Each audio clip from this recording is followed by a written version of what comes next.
Good day, everyone. Welcome to this month's FCA Character Coach discussion as we talk about, in particular this month, how do we oversee the people we've trained and put into place with teams? How do we oversee them?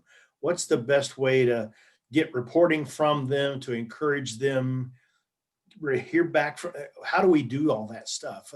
What are the resources we use? What are the processes we use to help them be at their absolute best in serving the teams that we've assigned them to? And I've invited in some people in particular who I know are doing that either in our region in the Midwest or elsewhere. And so the whole point here is let's talk about what we are doing, what we think we might do, what's been effective for us in this whole idea of overseeing volunteer character coaches. Big ideas. We just want to share our best practices with each other, learn from each other. Again, I see folks from Iowa and Illinois, and I'm not sure where else, but out as nearby as New Mexico. So we will hear from each one as they go along.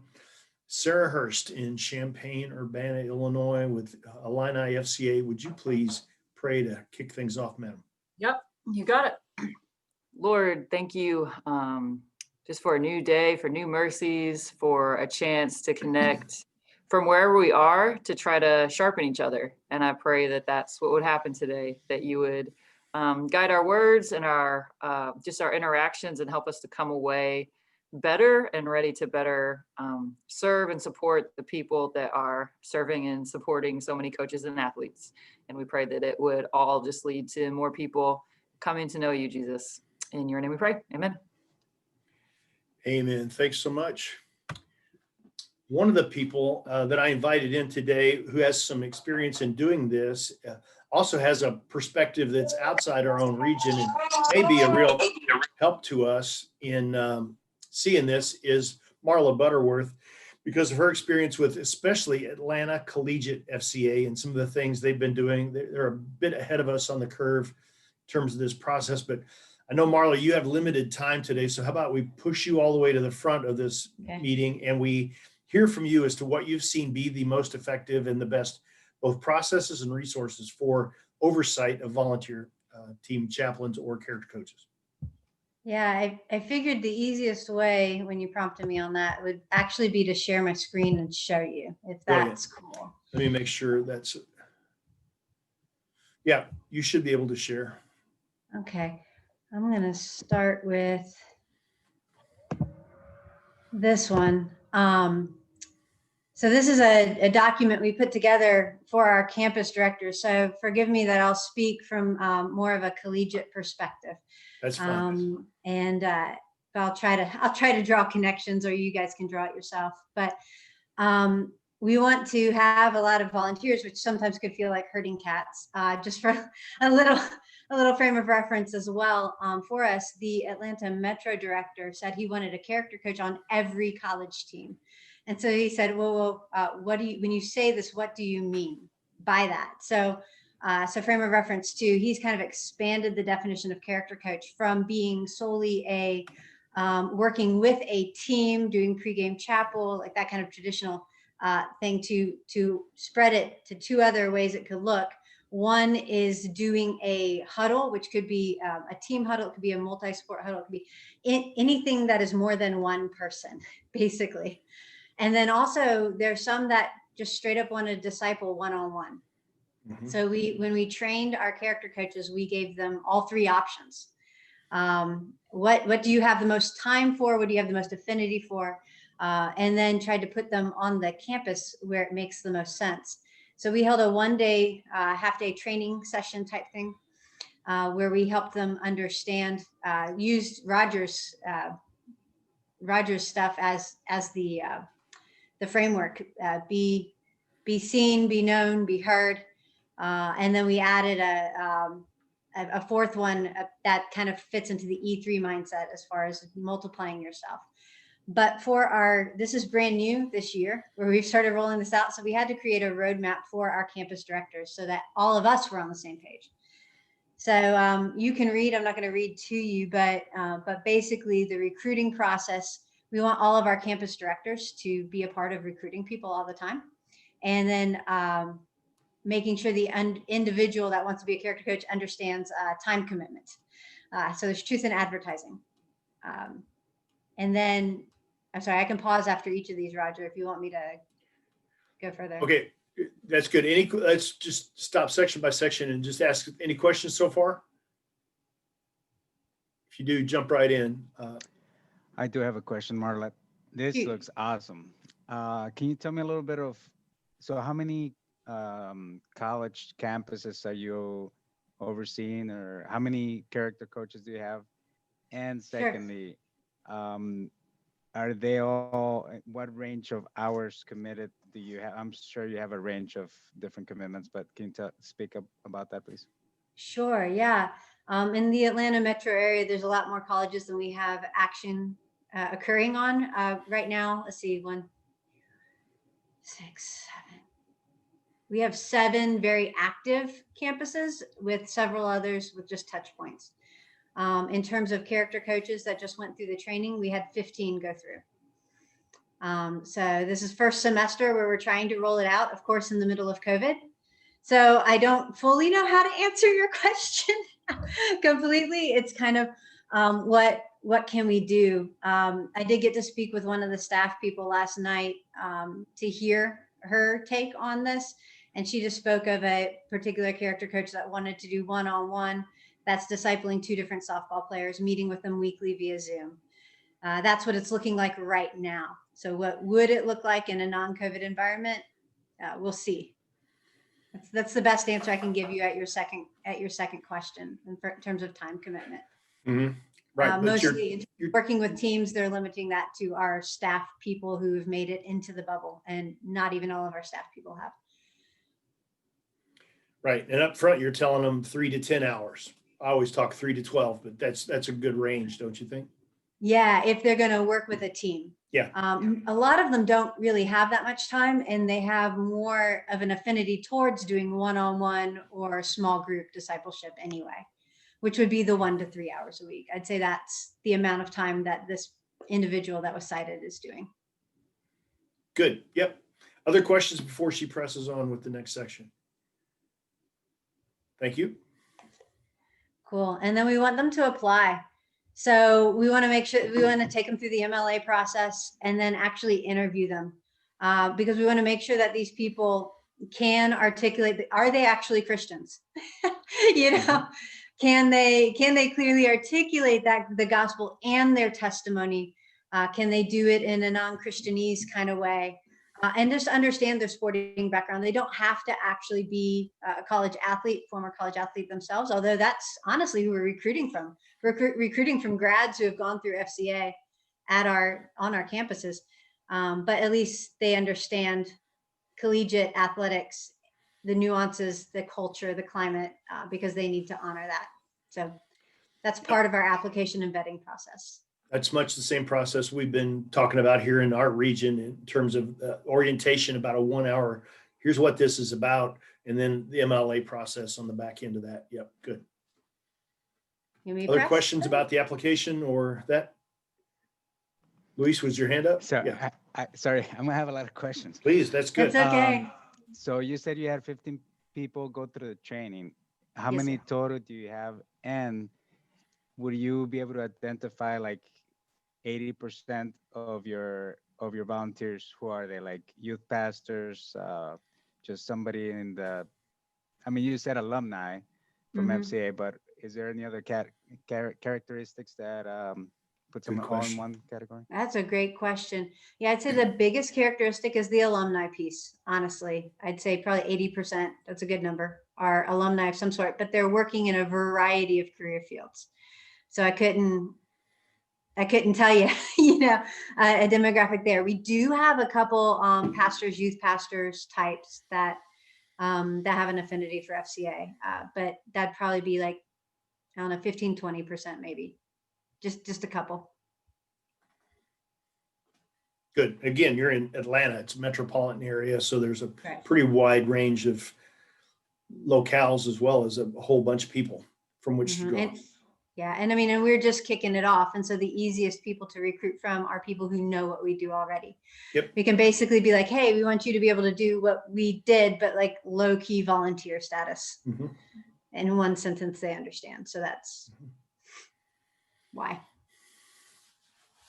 Good. And then the training section. Yeah, and probably won't speak much to this because it's very much so probably what you guys are doing. Mhm. We wanted definitely to have a lot of tabletop discussions, and the training outlines there for you to see. It's very, I drew it a lot from what Roger already does there. We definitely, because we did it all via Zoom, actually, we conducted it, it was no more than 2 hours. And we had breakouts, the part that would be relevant to you guys, we had breakouts into Zoom rooms by school. So the campus director at Georgia Tech had all of the character coaches that would be doing stuff at Georgia Tech there, and so on and so forth, because each college campus has a different culture and different opportunities. And we wanted twofold: the campus director to be very much so a part of unpacking the discussion questions to build that relationship and rapport, but then also they could speak directly to any of the unique nuances at that college campus. See, the only other thing maybe to drill down on here was we really, and again, sorry, I'm speaking from a collegiate perspective, but that special topics, NCAA compliance, Title IX, ministry and crises, we really wanted to make sure that they understand that, because we almost got kicked off of a college campus down here previously due to some of the, some of the, honestly, the sexuality statements regarding FCA, that being in the MLA. Some athlete took it to an athletic director. We were deemed intolerant and almost kicked off campus. And so we want our character coaches to understand things like that so that they don't ruin it for everybody else, frankly. Mhm. Good. So. Good. And then on the kind of once they're placed and in, what are the things you do kind of day to day, month to month from a reporting and a checking in encouragement kind of standpoint with those folks who are serving? Sure. Yeah. I'll, if I can running start that into in season, we kind of broke it up into preseason, Please. in season, postseason, because Good. that starts speaking to what you're asking. Yep. Preseason is just still making sure they understand, which I think a lot of stuff you guys already do, that character coach code of conduct, stuff like that. Mhm. We have a signing day routine where we're making sure they understand the character coach report and stuff like that. So you see here, in season and postseason, we have a monthly report that we have them feedback, which is you did as well, Roger. Mhm. We took that off of you. So so I'll just show you that. I mean, this is really just adapted from what you had, Roger. Yep. So I'm sure this is not new to anybody on your call. I'm not sure. Yep. But monthly check-ins like that. And then this one, sorry, that's kind of small. So I can make it bigger for you. Have you shared this with your team too, Yeah. Roger? Yep. Yep. Okay. They've seen this. Mhm. Okay. So that, and then lastly, a checklist for them, which is the character coach facing version of what I've shared so far. So we have a director facing version and a character coach facing version. But that monthly, excuse me, that you were going to say something there, Roger? I like that checklist. We've not used that. Can you walk us through what's in that? Because that may be a really good asset. Sure. I'll start with the character coach facing one Mhm. and then go back to the director facing one. So they understand their process before they committed. We need them to let us know what they've determined they're going to commit to. And then we have a NCAA compliance video Okay. that we want them to watch as well, Mhm. just to make sure they really get it. Connecting for any questions there. And then if they're working with the team, coordinating with the head coach. So that's kind of the preseason checklist. Good. In season, that monthly report, and then postseason, they understand they're going to meet with their FCA staff person to discuss it. Develop a plan for the next year. So they understand that already. For our staff, they understand that they need to, the things they need to make sure that the character coach understands. Because if we're passing that off, this is like just checklist, make sure we don't drop a ball, let Yeah. something sit here. They're making a warm handoff. I mean, we just wanted to assume complete ignorance making this checklist for our directors. We're going to do ongoing character coach events. So we want them to attend it as well and encourage their character coaches to attend. We want to do like an annual celebration, for example. We might have continuing education type stuff. And then postseason, have them meeting with the head coach, finding out if this is a good fit or not, if we need to get them a different person, quite frankly, too. Yeah. Good. When you say warm handoff, you're kind of meaning an introduction between the FCA staffer and the prospective or the huddle coach. I'm sorry, excuse me. Yes, sir. Character coach. Yes, got it. Yes, sir. Yeah, yeah. I, as the staff person, would introduce them in person and might even, I mean, back to that empower, the leadership square. Like I might need to do all of that. I might need to model and then assist, and then like I might need to do that for my character coach as they're starting. Yep. As we slowly hand it off. Good. All right. Any questions there about either checklist or what's on it or how to get your hands on that?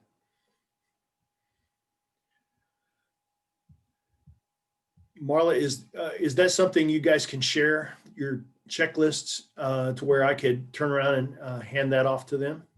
Happy to. All right. Tell you what I'll do. I'll put it in that Dropbox folder that I have that I've given all y'all access to. And what I'll do is I'll make sure that I send you a link to that again in case you've dropped it or haven't had access to it yet. I'll put those checklists in that. Good. Any other questions for Marla related to how do you find those folks use that monthly report? How many of them submitted on paper? Some of them, do they kind of fill it in on their computer, or do they do it by text message, or how exactly are they getting that information back to the directors? Sure. And to be candid, I'm not completely sure Gotcha. that I could speak to that for everyone. It's just what I asked our staff is, how is it going? Yeah. And they spoke to the ongoing relationship. That was the answers I got back with from our staff. The report is a tool. Exactly. But the goal is the relationship. And Bingo. Some of our staff people prefer conversations, quite frankly, and that's just what it has devolved into. Agreed. And I think that's probably more than proper. Figure out how do those folks communicate, and let's talk in those terms. That's good. All right. Other questions or things about their process so far? Shannon? Yeah, Marla, thank you. You mentioned the Title IX conversations. And so I think that's relevant even like on high school campuses and stuff, even though it's not maybe called Title IX. Is there particular material or how do you go about having that conversation with volunteer character coaches so they understand here's what FCA stands for, but here's how we navigate some of those realities? Sure. I should have pulled this up. I'll speak to you real quick and then give me a second to go find the website for you, and I can share my screen as well. But we created a character coach toolbox. I don't know why I didn't think about this. It's within the Atlanta Collegiate Team FCA website. It's password protected so that just our character coaches can get in there, and it's got all kinds of stuff. At the bottom, it has 3 links, one for compliance, one for Title IX, and one for ministry and crises. And so that they can quickly get to that. So the main thing in our face-to-face training that we tackled with them was just understanding that we are mandatory reporters. Even if you are, because we have some ordained ministers who could not be a mandatory reporter underneath privileged communication, but we want to fall underneath whatever the school's process is. And just basically in our face-to-face, that's the bottom line of what we give them. But then with our campus director, we want our campus director to unpack what that looks like at that university, because they know the point of contact there. They have the relationship with them. This is how this school works with that. Did that answer your question well? Yeah. Yep. Okay. Good. Luis, you have a question as well? All right. Saw your hand up. That's okay. All right. Other questions or things related to what she's talking?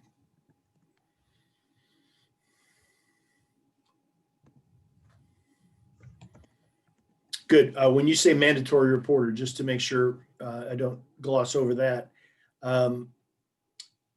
you mean if there's information that's potentially harmful to or about someone, I've got to, it's on me. I must report that to the head coach or to who other might be people that we want to report to, should we come into having information that's sensitive like that. Yeah, well, once again, sorry from the collegiate perspective, Right, but that's fine. as non-minors, we would not necessarily have to report things like that. That's mandatory reporting typically is about minors. Yeah. But Title IX is pertaining specifically to sexual discrimination, sexual assault, things like that. And Right. the university is supposed to track that. And so you wouldn't even need to report it to the coach, just to the Title IX There you go. point of contact. Mhm. Yep. And This became a real issue for one of our colleagues at a place I won't mention, but really could have been a real big problem for it. It got that person fired, but it could have had even broader implications because that person did not report, maybe thinking he had immunity from it because of his pastoral standing, but it did not wash and it got him released.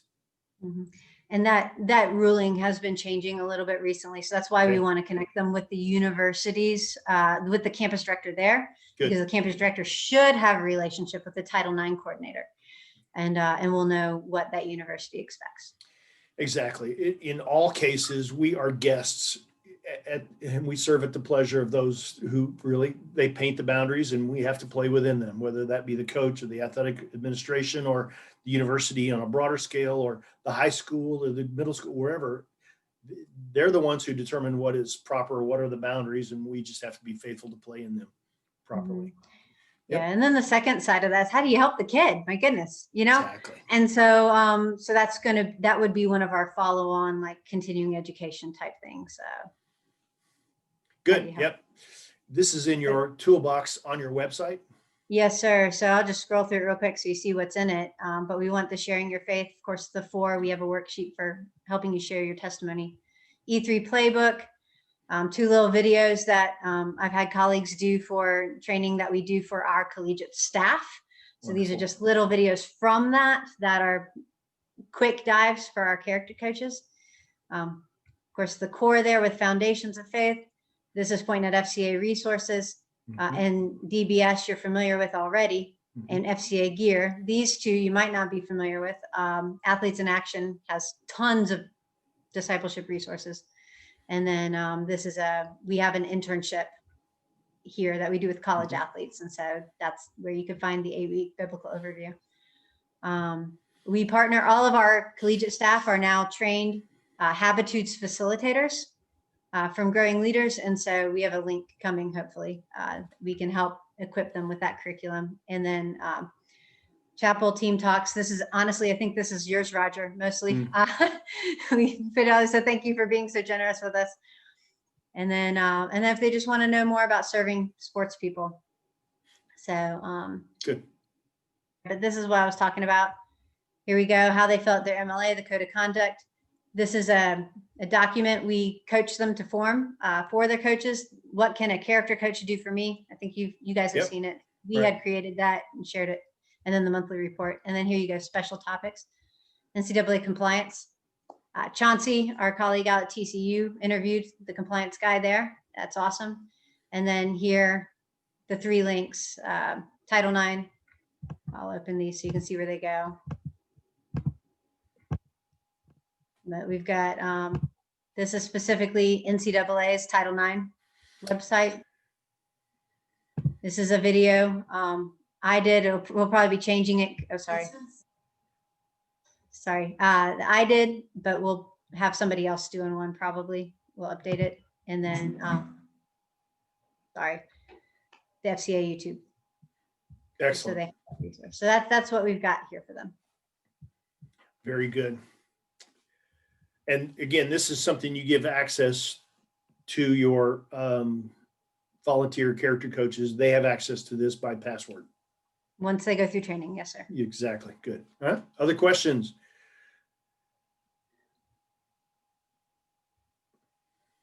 All right. Good. let's, for a different perspective, let's spin this thing around and talk to Sarah and Shannon, both in the same office, but probably working with different people. How have you guys found to be the best ways for the oversight and the nurture and continuing service of character coaches, whether it's you doing personally or others around your office? Sure, I can start and Shannon can jump in with Please. anything. I think when we first got started and we're kind of cultivating a pocket of character coaches from junior high up through college, we used the Chaplains like training book as a resource and did a full training, but just kind of hit on different things throughout it. But as that group of people has grown, what I think has been really helpful is having the current chaplains help teach and like paint a picture of what a chaplain actually looks like to our potentials. And Good. so something we did just this past, I can't remember when it was, Shannon, warm enough to be outside this fall or late summer, we did, we kind of called it like a chaplain's party, but it was also a bit of a training for some people who we think they would be great.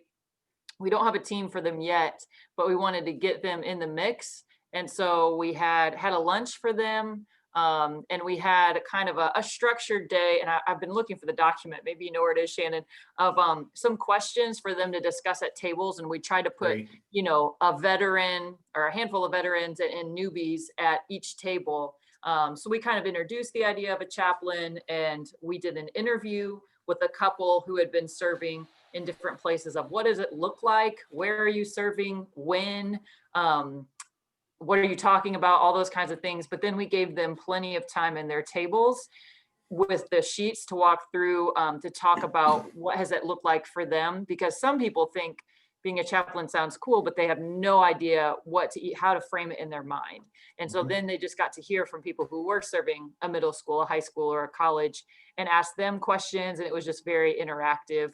And from there, we tried to pull more ideas of where else do we have connections, even from these new people, like, hey, what teams do you know? What kids do you know? Maybe from your church, they're on a team that could help us get connected to another one, and just kind of gathered as much as we could. But I think having, once you have people who have done it and that can help teach it from their own experience, that's really helpful to hear from them. Good. Agreed. Shannon, anything you'd want to add to that? Sarah's, as always, she's covering it great. The only other thing I would add is just, I think I'm still pretty new, but we're always talking with our character coaches about what you often say, Roger. We serve at the pleasure of the coach. We're guests there, and so we really want to serve the coach instead of just saying, "Hey, coach, here's my agenda. Here's what I want to share." But be great listeners, build great relationships with coaches, and serve them as we serve their team. So just trying to help our volunteers think through how do you do that? How do you develop those relationships? How do you listen well? All those types of things. Good. It's funny. In the same office, I hear you guys using two different words to describe the same thing. Sarah's talking chaplain, you're talking character coach. Are you using those words interchangeably, or does it vary even in the same community depending on the school and the coach being served? Tell me how that works. I'm old school, so I just still have chaplain in my brain. I don't feel like we've had people say, hey, you got to cut out the chaplain talk. So some coaches are so familiar with it that that's what they're used to. But I'm trying to think, Shannon, if there are anywhere we specifically call them character coaches, or if they're a very fresh new coach, if we would introduce it that way. Yeah, I just asked the coach, what would you like this to be called? Would you, Spot on. but chaplain or a character coach? And I had one coach who said, yeah, let's call it a character coach just because of the nature of his setup. But other than that, I'm with Sarah changeably. Gotcha. Others, are you finding that language to be an issue one way or the other? Anybody? Luis? Yeah, for us, we've dealt with that issue before, because the public schools, chaplain can come with a not open arms.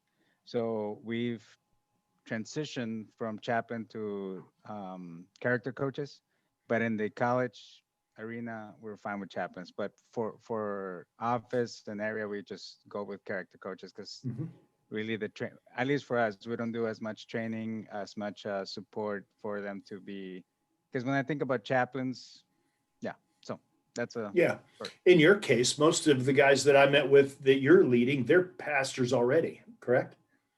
So in a sense, they're just learning sporting culture to be able to serve inside of it. And yeah, good. Dan James, what does this look like from your perspective? Any of these things we've been talking about so far? Similar but different, I guess. I teach at a high school. I mean, we have about 225 kids in a grade here. So I mean, we're growing towards a larger side there. But our character coaches, we've got them in most sports now. So we were chaplains. We've been one that we've been rung through the ringer a little bit by people like freedom from religion, that sort of thing is on our case the last couple of years. So we've tried to use the character coach wording just a little bit, just to take some of that, I don't want to use the word stigma, but just kind of just ease some of that, and seems to have helped a little bit. But we also had some coaches that were very worried a couple years ago that they didn't want a chaplain in there, but as we've introduced character coach, that seems to have eased their mind as well. So I mean, just the verbiage has helped with some of our coaches there as well. So we've tried to go there. We've been blessed out here. Like, we've got a fairly active huddle out here at our school. So I mean, we've got we'll meet on this semester is a lot different. We're in a hybrid rotation, so we only have half the kids here at a time. And then so we were meeting off campus for the first time, and we were getting 60 to 80 kids showing up there off campus. I mean, but normally next semester we'll wind up with 150 to 200 kids showing up on a Friday morning at 7 a.m. So FCA in our school has kind of become a part of a norm kind of here as well. And then the character coaches, it started about 4 years ago where a football coach bought into it, and we said, hey, so I think for us, and this might be at some other high schools too, football, whether we like it or not, football is football. It's the big sport there as well. And so he said, yeah, I'm in. He goes, but we're not going to do it just once or twice. He goes, if we're doing it, we're all in. He goes, we're doing it every Friday before football games. And I said, awesome. The volleyball team started seeing that, and they're like, hey, can we have so it just started to trickle down there a little bit. So then so instead of having 3 or 4 character coaches, we wound up having like 6 or 7 then the next year. So now this year, I mean, we had our cross country teams, our football teams, but each character coach, I mean, we kind of give them the leisure of doing their own scheduling there, what works best. Some coaches want to be involved with it, and some coaches don't. So if the coach wants to work with our character coach, like our basketball girls team, they will meet before every home game. And that's worked for the coach likes that. The character coach likes that.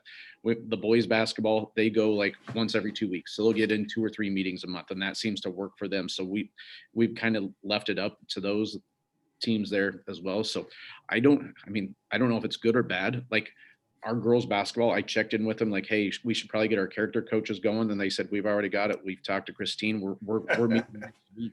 So it's something that's kind of like, I don't have to even oversee it. I don't know if that's good or bad. I check in with them every once in a while just to see how things are going. But like, the kids have got it going. Last season, all the sports were shut down. So baseball, I think, was one of the few sports that didn't have it.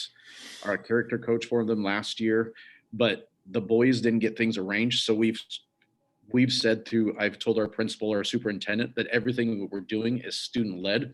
So then our superintendent called me in again at the beginning of the year because of the whole freedom from religion stuff. They came back at us again, but I go, this is all student led. And I use baseball as an example. We didn't have a character coach because the boys didn't follow up getting that in place. So that was on them. So I said, so then I have a couple of examples like that where like, we can say this is truly being student led. So I don't even have to meet with the character coaches. They've already got it lined up with the girls seem to be better at the guys than getting things lined up from us. So I have a son and a daughter, and I can tell you that, by golly, that's the truth. The girls a little bit more problems, and the boys will come to me. Like 2 years ago, it wound up being such a thing. The boys golf team came up to me and they were upset with me. Like, why don't we have a character coach? I said, because I've said at every FCA huddle meeting, if you want a character coach, you need to see me and we'll put a team intact to get that happening. And then they go, well, we want that. Like, what do we have to do? I said, well, you just initiated the conversation. So I made one phone call. So I put the student in we've got a bunch of youth pastors. We've got 5 to 8 youth pastors that will show up on any given Friday. at our meetings there too. And so we've got a couple rock stars that were very involved in FCA in their high school. One guy helped get FCA started here at DCG. So those people, we've got a lot of, if you look in the back of our huddle, we'll have 150 kids show up and there'll be 15 to 20 adults just hanging out in the back, just getting fed there as well at our campus. So those kids know those people, they see them on a consistent basis. And we tell our character coaches that we want them to serve the kids, but also if they can be present to see them outside of the basketball season and that sort of thing there too. It's not a requirement, but just more we can be together. And then sometimes they'll serve the coaches as well. Sometimes they'll do a little short prayer with the coaches if the coach wants that. That's not a requirement by any means, but some coaches are more open about their faith than others. But then the coaches will converse with the character coach. Hey, we're having problems with, I mean, there's a little bit of jealousy amongst the teammates and that sort of thing, knowing our roles on the team. So then our character coach will kind of tweak some of their messages then towards what the coach is seeing in practices and games and too. So we've tried to make it more of a relationship that the character coaches and the actual team coach have, and that seems to have helped. Yeah. We've had some consistency. We've had some of the same character coaches for 3 and 4 or 5 years now. Perfect. And so the more consistent you can be, obviously the better. But then we had one guy that had done football for 3 years. He was awesome, but he took on a different role within his church. So he just didn't have the same amount of time. So he had to leave us, which was unfortunate, but like we found another quality guy to step in there as well. So it's been good. The hardest part was trying to find the people off the get-go to get in there. Yeah, that was going to be my question is golf, the guy's golf says, hey, we want a guy. Who's that first phone call you make? And then do you know what the process is from there for pairing a volunteer with your team? Yeah, I mean, so part of it, like the girls golf, they had one of the parents is actually dad's a part-time minister. So he does something. So he told the golf coach like, hey, I can do that. When the boys came to me, so sometimes we aren't always able to equip a golf person with the golf team or a soccer person with the soccer. We try to do our best, but I mean, with our resources, it's not, but we can find somebody that has athletics in their background and Jesus loving heart. And so, but I've got like 3 or 4 other youth ministers in the area that have told me like, if you need anything, let me know. So my first contact was I contacted one of the youth ministers and he was like, I'm all over it. He goes, thank you for this opportunity. So, I've got 2 or 3 other youth ministers in the area that have reached out to and said, if you need anything. So I've hit them up a couple times, like the baseball team. I thought one of them was utilized for the baseball team, but yeah, so it's not always, we don't always get we can get football and basketball. It seems like we have those and volleyball backgrounds, but some of the other sports, we don't always have a golf person for the golf team or anything. Gotcha. Sure. No worries. Let me ask those who have overseen people across seasons, how are you handling both first the beginning of the season in the preseason process Marla talked about, and then also the after the season, post-season visit with the coach and all that kind of stuff. Tell me how that's working with your volunteer character coaches. Who's doing that well? What's the processes they use? That sort of thing.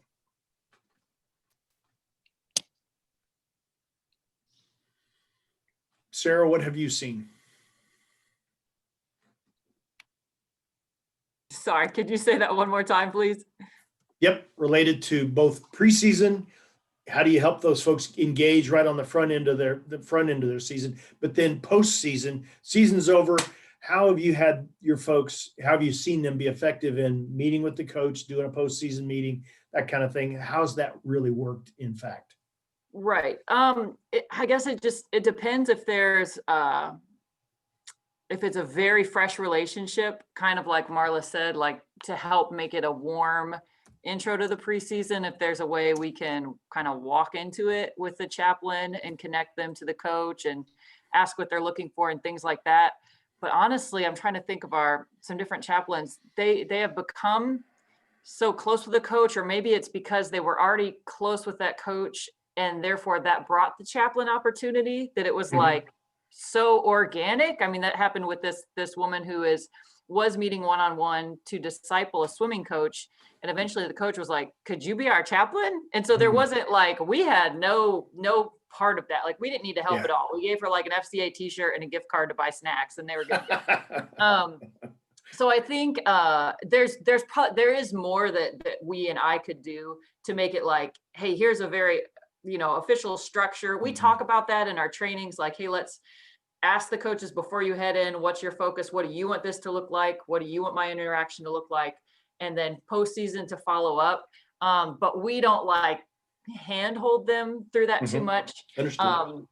And like I said, even throughout the season, for the most part, it seems like our chaplains our volunteer chaplains have had a good relationship with the coaches, that it's kind of a natural exit to the season, and they're touching base along the way as well. Good. Yeah. For me, this is like small group development, where you have less relationship, you need more structure. But if you have lots of relationship, you need less structure. It's okay. And so just there's a continuum of, there's a balance there of those things. And so if there's very little relationship, you may need to help them have a form to use or an outline to use. But if there's lots of relationship, it probably doesn't require that, and you get where you want to go anyway. Yeah. Shannon, anything you would add, or Luis with your folks?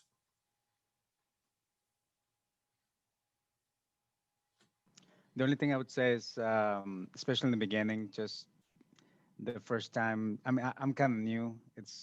We've been on one campus for 8-9 months. So what I do is introduce them in the beginning and check at the end of the season and see how the coach liked it, not like.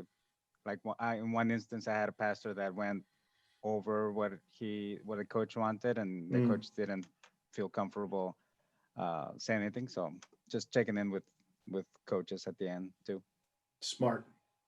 Good. Renee. Okay. Yeah, I have a question about some of the things Dan was talking about. Just to be clear, I'm a new area rep, came on staff this summer, and Dan's school is one of my high schools. And he basically is doing my job for me, which I am so thankful. Thank you, Dan. Woo! I wish every huddle leader was like you.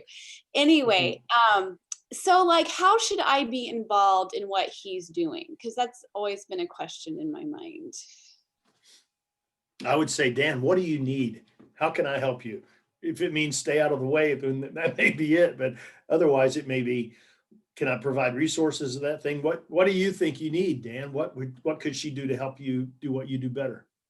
I mean, it's just, if FCA, like when they took, I mean, I didn't know much about character coaches a few years ago as well, but like FCA has been teaching me up. I mean, what does that look like? And if other information, hey, this really worked good for these other huddles, like just continues to share, hey, these people had great success with it. But I know we just met here a few months ago too, then Renee, but like some of the other people that I've talked to, like sometimes we needed, like last season you reached out and you said, hey, I can help with girls soccer. So sometimes I do run into obstacles every once in a while finding those resources. And I know Andrea found us a girls soccer chaplain. I mean, I coach girls soccer, so that's kind of my background. That's what I do right now as far as still coaching there. But then I've asked for like a golf one. So some of the FCA people have been resources. They can use their networking there, because I mean, in the office, you can talk to Luis. Hey, do you guys know, we're looking for somebody out in the western suburbs that can reach out once or twice a week there. So I think just being that resource, just the person I can come to, like say, hey, I'm struggling to find somebody for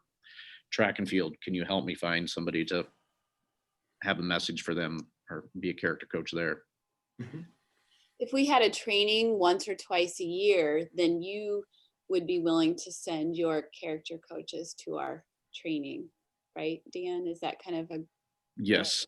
Okay. We've met before. Last spring obviously was a different spring, but the previous 2 springs we had met like at the end of the school year, tried to get all of our characters coaches together just to kind of, and then it was more of a, sometimes that's the best kind of deal, is just put them together and, hey, what worked well, what didn't work well. So it's just to get them talking about something, and then they sometimes share more things, and oh yeah, I did have this happen once too. So just to put them in the same room sometimes is good there as well. That is almost a universal thing that I've found in 26 years of doing this. Rather than finding some big shot to be in the room to school up everybody else, we tend to learn best from each other. Just sitting around the table, comparing notes. That's how we learn these things, because most of what we do is done intuitively and relationally more than it is strategically. And so you could write an outline or a plan or blah, blah, blah. Big deal. It comes down to, how do I relate to this person? How do I make this connection? How do I help these people care for each other? That's way better done around a table over lunch than it is with some knucklehead standing in front of a classroom. It's way better this way. Is that your experience? And tell me, how do you do that? Luis, I saw you've been doing that with your team by Zoom meetings, getting your guys together. Can you tell us how that works for you? For me, I'm just in one college, so I'm a small fish in a big But you've pond. got a bunch of Yes, coaches, or character coaches. So what I wanted to share today that hopefully is helpful for others, because that's something that I haven't heard or seen anywhere, but what I like to do is network. I'm in a couple of pastors meetings in the city, and that's where I've gotten most of our chaplains. So just so you can get an idea, we're about a city of 300,000, and we have two main schools, and I'm in one of them. And we went from one chaplain to 9, and we're in 1 year, so we're still. Touchdown. I don't know if that's good or Win. we're okay. Huge. But what we've been doing is just looking for youth pastors or pastors in the area, because our ministry is really to help to connect them with the church. So as I am getting to know the pastors and the churches, at the same time I'm thinking, okay, who from your ministry could be a good chaplain in our college? So what I also do specifically about meeting together is at least twice a year, pre fall, like in the fall and the winter, where we meet and just we brought Roger last time and just to give us tips. And like Roger said, most of my chaplains, if not all, they're all pastors or youth pastors. So they're kind of used to the whole. I'm not going to teach them much about how to share the gospel, but about connecting with college students, because some of them may be in a few years where they have not been with younger generations, because we have some that are maybe older, and they may think it's like preaching in a Sunday, and it's just a different it's just a different attention span. So what I do is try to network a lot and try to meet all my coaches. We have 28 sports. The university where I serve, it's pretty unique. It has too many teams, but at the same time, that's what I'm actively doing, meeting the coaches on campus and always asking people around. This week, random conversations. So got a new coach that invited us in, and got a new character coach to connect them with. So it's just pray. I hate to say it's cliche to pray, but really, God really opens the doors and brings people into our lives. So that's what I've learned.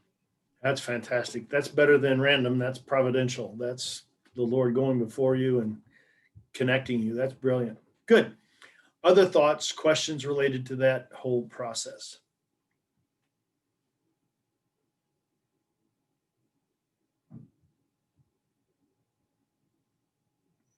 If I could tie a ribbon on this thing, in this whole thought of oversight of our character coaches, find ways. It's kind of the way I did with huddle coaches for years when I had way too many counties and some of them were way too remote. Largely what I did was encourage, resource them when I could, and say, love it, thrilled to have you serving with us. You're our teammate, go get them. And just try to encourage a ton. That's what a character coaches need to. They'll ask questions. They'll say, hey, I'm doing this. Is this okay? Or is this out of bounds? Tell me, how do I do this better? Resource them, encourage them a lot.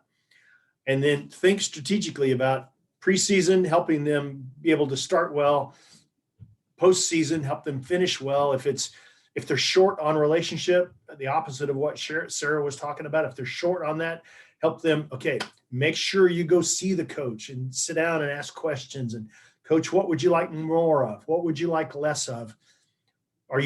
Is it okay if I do this again next season? Things of that nature. Coach, is there anything you want from me in the off season? Ask simple questions like that, and that helps you tie a ribbon on this season and move ahead as well. Anything else you would, in summary thoughts, we're coming up near the top of the hour.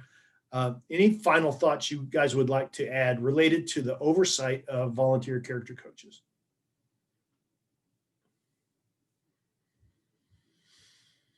It's exciting for me to see what Luis is doing there with a narrow focus at one campus, but then looking broadly within it for where are the opportunities right here at our feet, and then engaging in the community. That's kind of the ideal situation, to find volunteers in that community who can uniquely serve.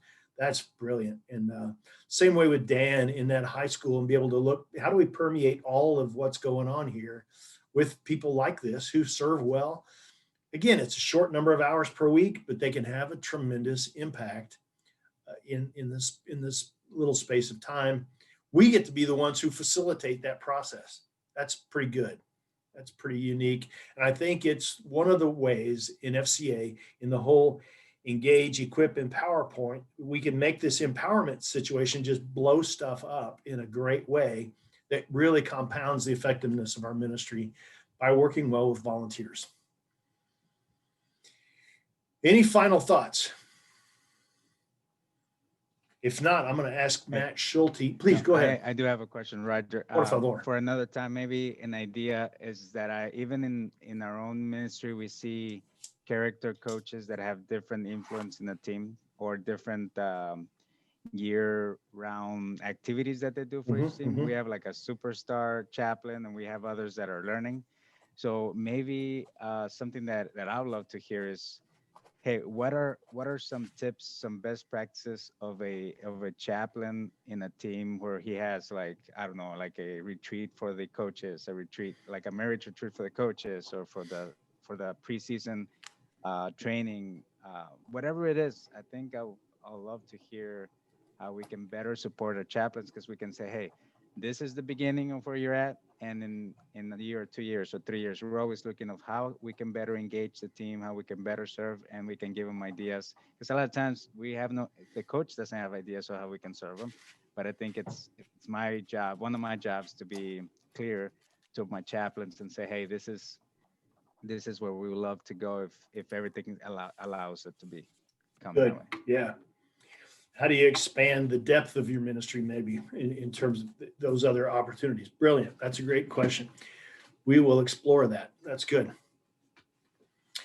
Thanks, everyone, so much. Matt Schulte, I'm going to ask you to pray here in a second to wrap things up. That'd be all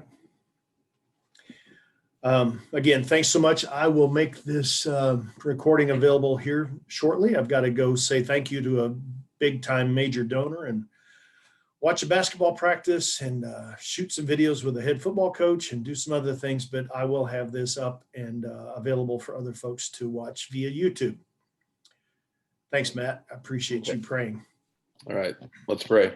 Father in heaven, thank you for this day and the blessing of this day that you've given us. And as we wrap our minds around the idea of a character coach and how we can help them, how we can find them, how we can help them minister to their teams, give us wisdom and understanding how to do that, and guide us and direct us in that endeavor. In Jesus' name we pray, amen. Thanks, everyone. Appreciate your participation. It's most helpful to all of us. Bless y'all.